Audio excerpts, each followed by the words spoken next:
Welcome everybody. A while ago I did a Necromancer guide and people really liked it, but it was more so focused on the early game, where to get the best summons, where to get the best staff, and what sorceries were best. And essentially this build cheeses a lot of bosses, but it is also very strong. And now that I'm farther in the game, I've kind of refined the build. I felt like I needed to do a video just to show people where sorcery can go, how strong it can get, and how insane the damage is. So in this guide, I am going to talk about my stats distribution, my equipment, where I got it and why I use it. That means weapon, armor, and talisman. My sorceries, which one I use for PvE and PvP, where to get them and why I'm using them. The summons, basically which summons I'm using in every boss fight that allow me to summon, therefore lets me just one-shot any boss. And the infamous Wondrous flask combo. So this is pretty much everything that's going to be in this guide. I'm going to talk about where to find multiple stuff. Now, at this point in the game, I have defeated Godric, Renala, and Radahn. Those are the three main bosses I've defeated. I am on my way to defeating the rest, but I've looked at all the sorceries, I've looked at all the armors, I've looked at all the weapons and the staves. So I know where my build is going. I know that this is very close to the final form. Now, maybe I'll get new talismans because I don't know everything about the talismans. But besides that, this build is pretty much complete. So a really important part of every guide that some people forget, and I tend to forget as well, is the stat distribution. Now, I'm not gonna forget this time around because I'm doing it first. I'm currently level 81, which, you know, obviously I'm aiming to go probably to level 120 or something. I don't know what the ideal level cap for the end game is considered to be. We'll cross that bridge when we come to it. But so far, my leveling has been really straightforward, okay? I basically put point into mind just to be able to know a bunch of spells. Obviously, you're going to have the focus slot available for everything. But I feel like having a little bit of mind is really useful to just cast every spell you want, right? So I got to 20 mind. I kind of ignored Vigor, Endurance, Strength, Dexterity, Fate, Arcane, and I just, after the mind, I just blasted Intelligence. Now, obviously, that means that the bosses pretty much all one-shotted me back at that moment. However, since you're a sorcerer, you can pretty much get away with everything. I'm gonna show you a clip of just like a fight I've done that I haven't gotten it once. And it's not the easiest fight in the world.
And you can see just like that, it's really easy not to get hit by bosses.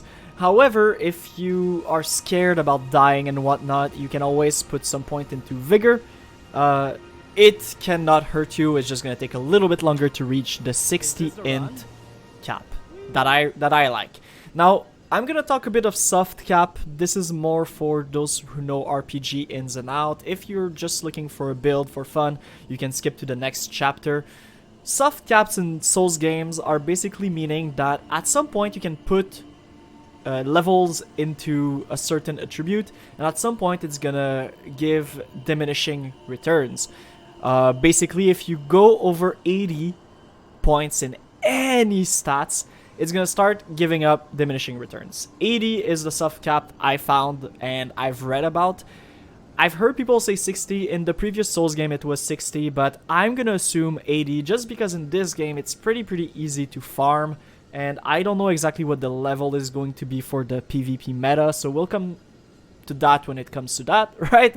But for the PvE and for ease of access and everything, I'm just gonna go with 80 being the soft cap. Now, intelligence, this is my build naked. I do have some talisman that ups intelligence. I think right now my intelligence is around 70 with everything equipped. And I'm gonna go put point into intelligence probably until I reach 80, at which point I'm just gonna put mind and vigor accordingly, right? So if you're wondering what to do in the early game, if you're not scared of getting hit that much and of getting one-shot by bosses, I would go 20 mind just to have FP enough to cast stuff, and then pure intelligence, and then strength and dexterity only to the point to be able to wield the weapon of your choice. The weapon, the Greatsword, requires 16 strength, that's why I have 16 strength right here. Also, for those who are wondering, I can't believe I didn't say that earlier, but I started with the Astrologer class. What most people will notice about this guide is the Moonlight Greatsword, or the Darkmoon Greatsword as it is called in this game. Now, to get it, there is a really complex quest line to do, which thankfully I've already made a video about. It shows you every single step you need to take to do this, and you can do it right after defeating Godric, Renala, and Radahn. So it's really early to do. It's really strong. It's probably one of the best weapons in the game. Now, obviously, it requires dex. It's kind of slow. If you want something faster, I know there's like a katana that is really good for int build.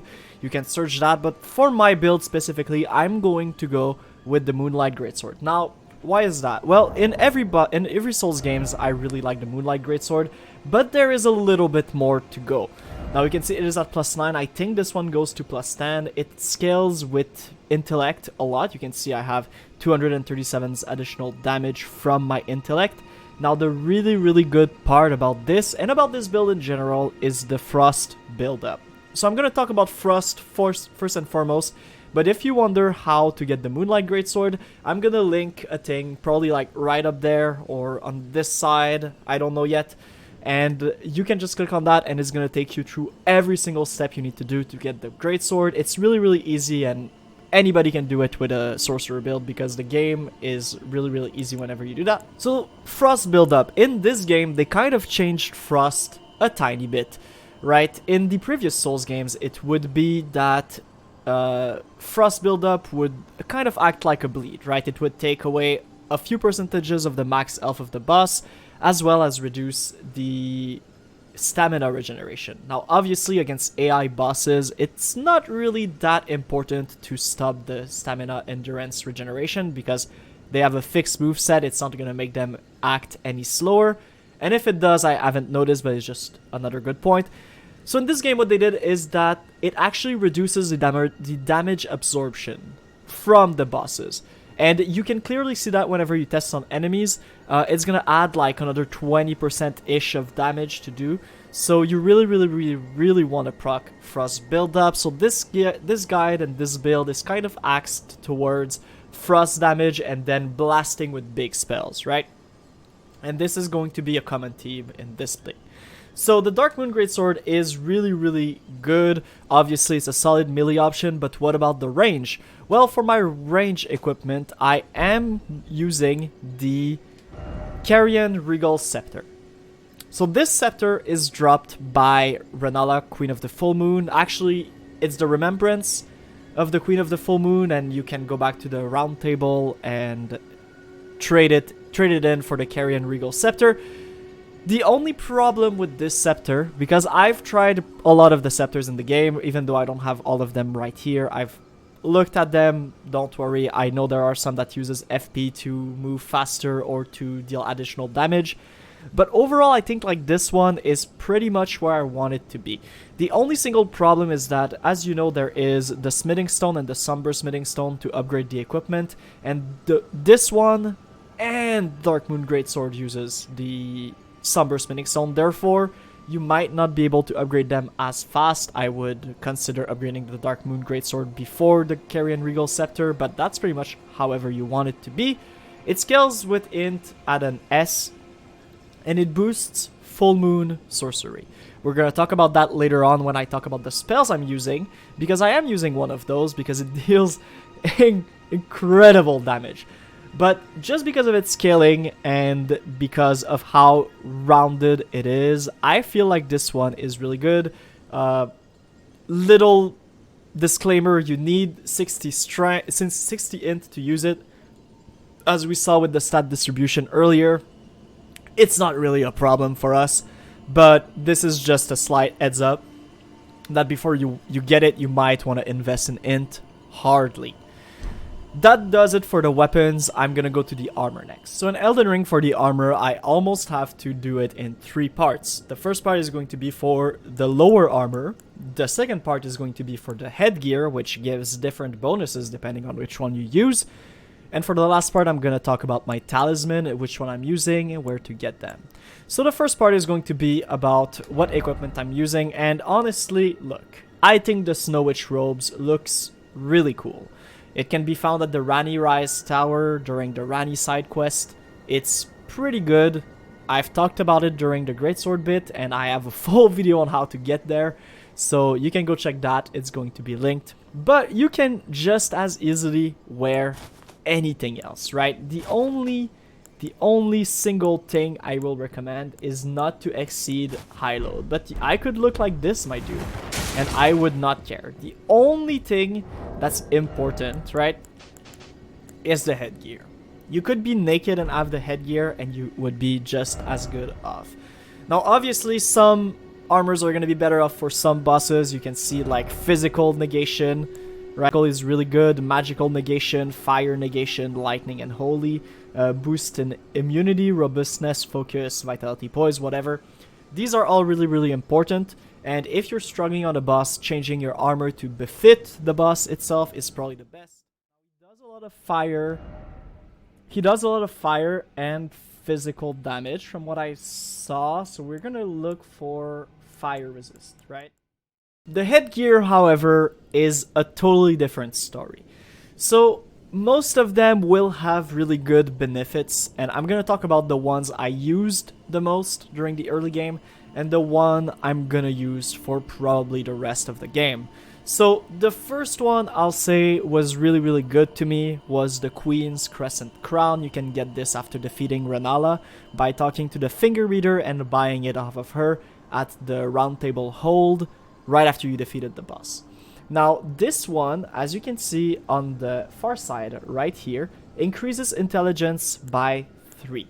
3 is not that much later on, right? The boost between 63 and 60 is not that big, but the jump between 20 and 23 is really big. The jump between 40 and 43 is really big, and so on and so forth. So what I would say is before you get to 60 intelligence, keep using the Queen's Crescent Crown. I did some testing back in the days, and it really was the best one for me. But now I redid some testing, and I'll put it on screen while I talk about the Snow Witch hat.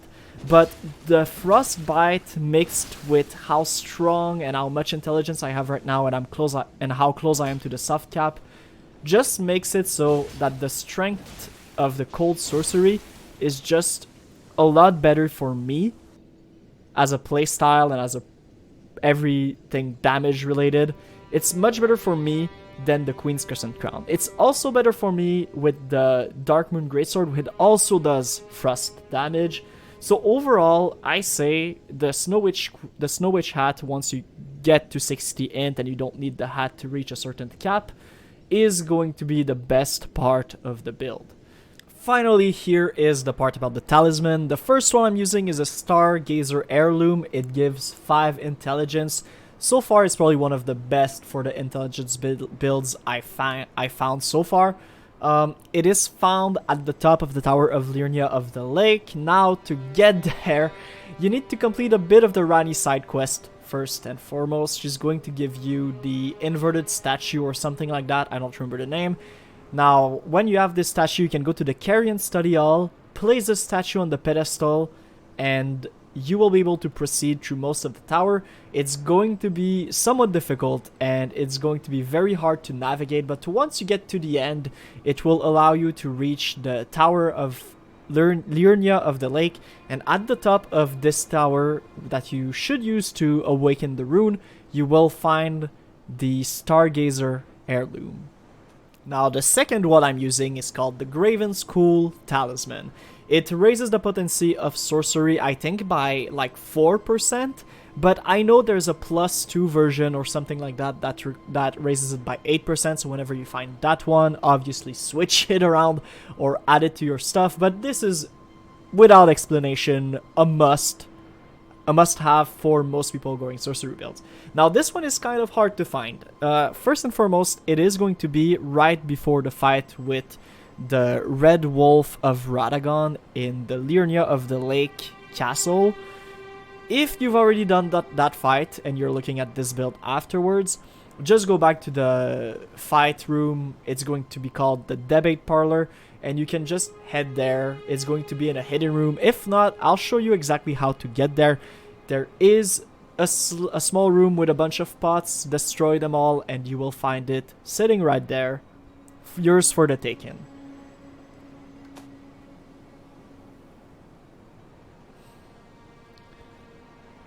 And finally, the last one is called the Cerulean Seed Talisman. It boosts the FP restoration from the Flask of Cerulean Tears.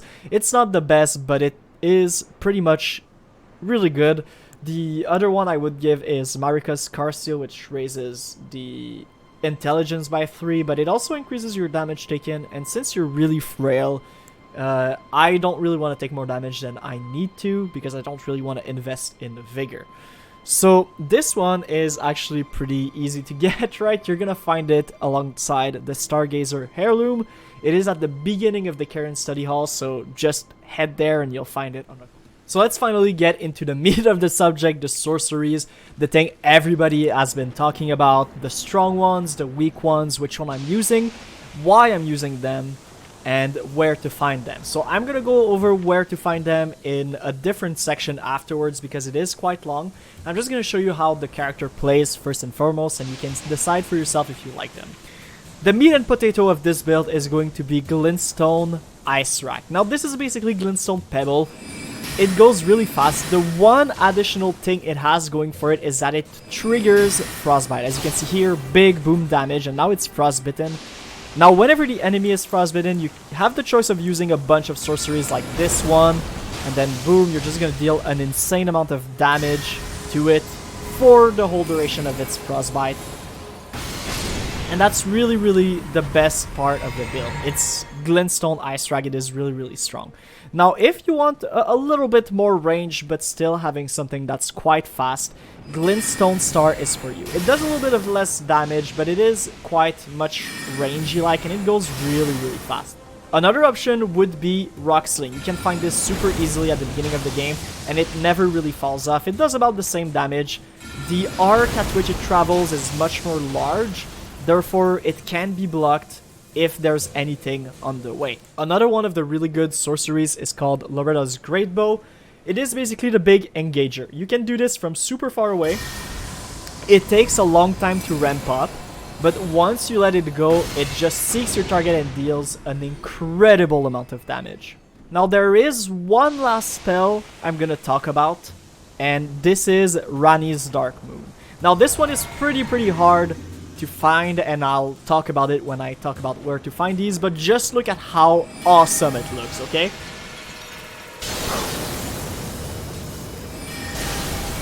And it does such a big damage, it has a big range. It is probably what I'm gonna open most fights with if the enemy doesn't know I'm right there.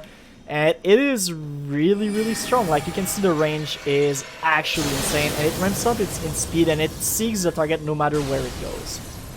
So yeah, that's about it for the spells. I'm gonna get just one other section right before we talk about where to find those spells to talk about the little combos I have in this build. So the main and only combo this build has is because something is called the Wondrous flask. Now I'm gonna tell you all about it later on. Just know that you can cast infinite amount of spell with it equipped. right? I'm gonna show you, there's a video right here that you can click on if you don't want to wait around for me to tell you how it works. But here is an example of the combo going off, okay?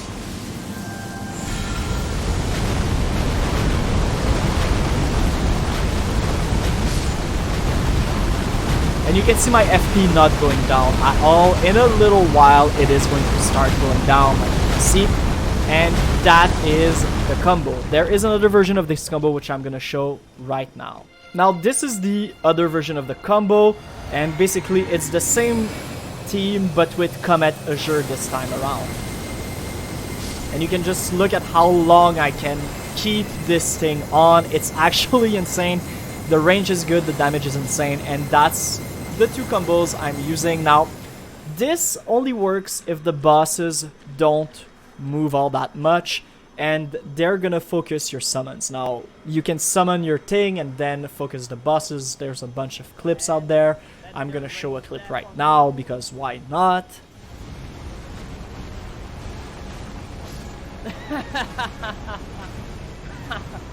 And this combo works really well. Now, it's not how most fights are going to go, but some fights are exploitable that way, and it's important to know them. And if you want to know how the combo works, once again, just click on this video. It's gonna be really worth it. I put a lot of effort into it, so yeah. Okay, finally we can talk about where to find those spells. The Glintstone Ice Rag is going to be really easy to find. Once you find Seluvis with the Rani side quest, you are going to be able to buy it from him. It's really easy. If by any mistake you end up killing him or you end up dead after the quest because you didn't really notice you wanted this spell beforehand, worry not, you can just loot his corpse, get the bell bearing, and whenever you unlock the bell bearing vendor at the round table hold, you can just give her the bell bearing and she's going to have this spell on her, so you can always get it at any point of the game. It's basically Glintstone Pebble, but it freezes the enemies. I really like. The next one is Glintstone Stars. Now you can find the vendor for this spell right here. I'm gonna show you a map. It's called Waypoint Ruins. You can fight a few plants up there, and then there is a little staircase going down. You're gonna have to fight a boss, but there is a Stake of Marika not far from there, so you can always try it again and again and again. And it's a pretty early game boss, so it's really easy. Behind the door, you're gonna find Selene, and she's going to be able to sell you the Glintstone Stars. It is a pretty good spell for the early game. I still like it. For Rocksling, I literally have a whole video on how to get it in the early game, the first thing you do in the game. It's a really good spell. I recommend it for the whole game, especially if you use the Meteorite Staff in the early game. It's just insane, dude. It does so much damage, and I'm gonna share with you a little weird thing. So the spell appears to be bugged, where if you cast it with your right hand, it falls off really fast. You can see here I haven't gotten to it yet. But if you fire it with your left hand for whatever reason, the spell gains like incredible length. You can see here it wasn't even close to falling off. And that is like an actual bug in the game, I'm guessing, because that's insanely strong, okay? Loretta's Great Bow, like we talked about earlier, is going to be found during the Rani side quest. You get to fight the Royal Knight Loretta. She's going to be somewhat of an easy boss if you summon allies to help you and you have Rocksling at your disposal. She's going to go down really fast, and she's going to let you have Loretta's Great Bow. It is a really good engage tool. The Rani Darkmoon is actually really hard to find. To find it, first and foremost, you're going to need to finish the Rani side quest, which in itself is pretty hard. And then it's going to unlock an area. If you go down from that point, you're going to find it. I'm going to show you on the map exactly where it is. So the area you unlocked with the Rani side quest, it's going to be all of those.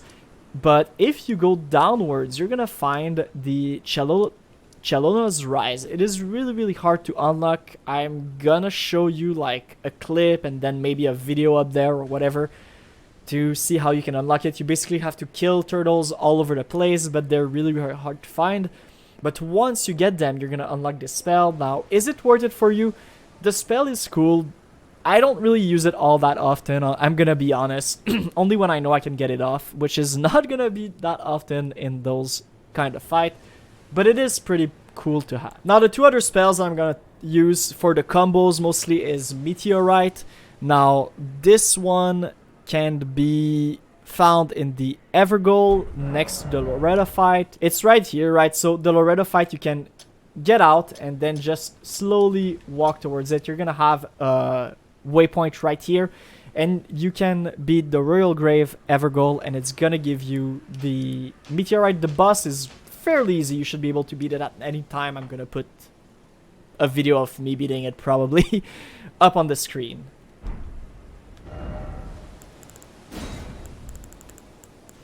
And finally, the last one I'm gonna talk about is Comet Azure, because this is the original combo piece. This one, I have a full video on the combo itself, so I'm gonna show it right here. Click on it if you haven't already.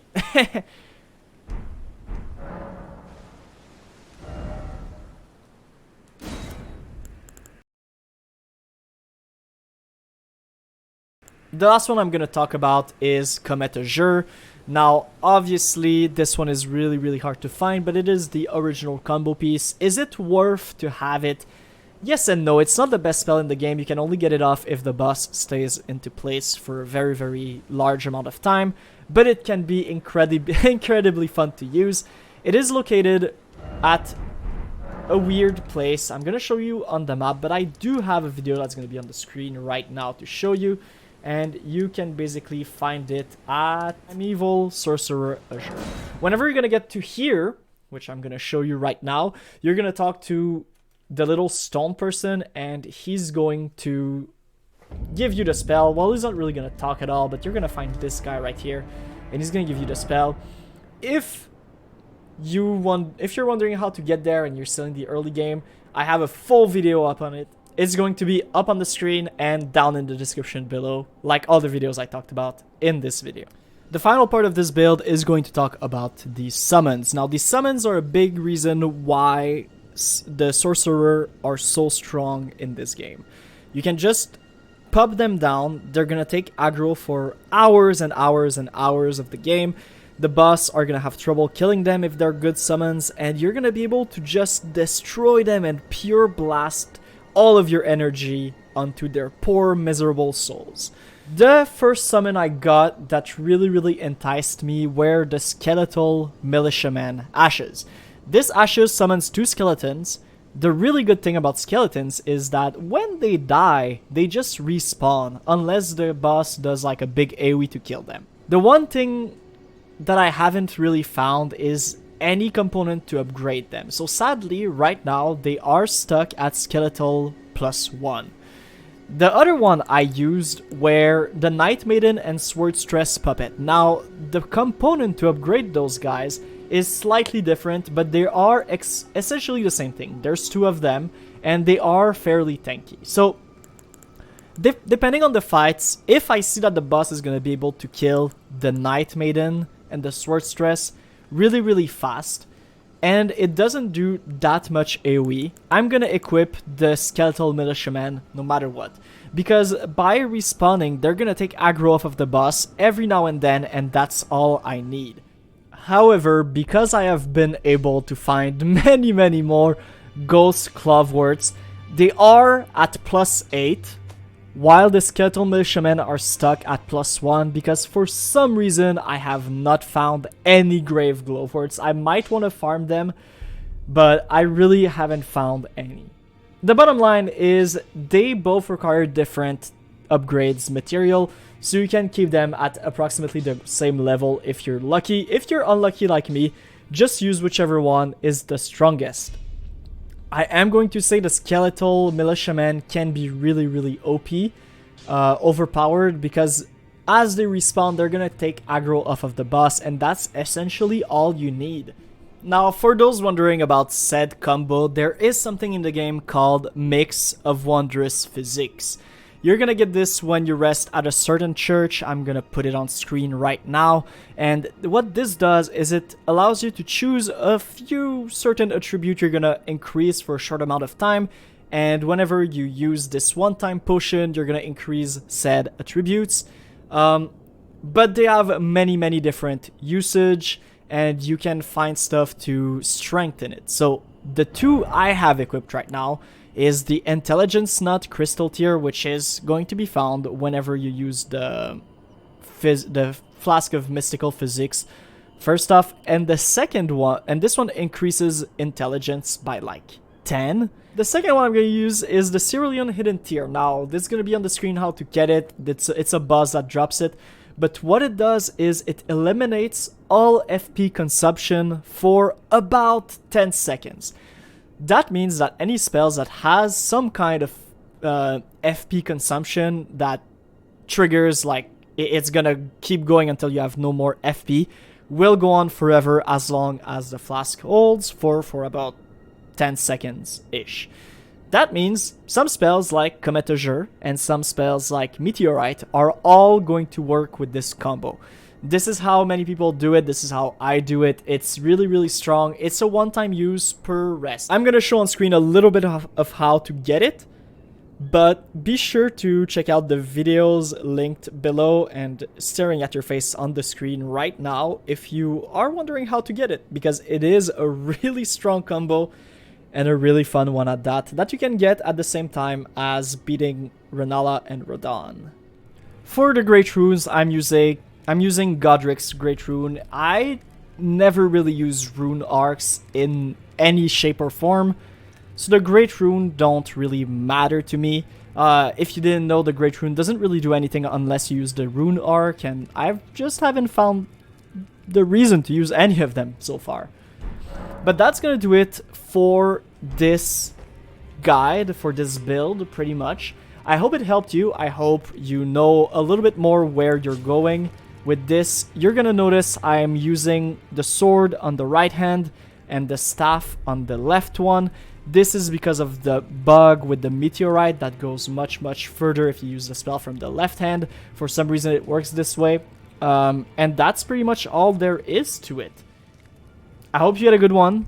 Please, if you enjoyed this video, like, comment, and subscribe. It helps me so much.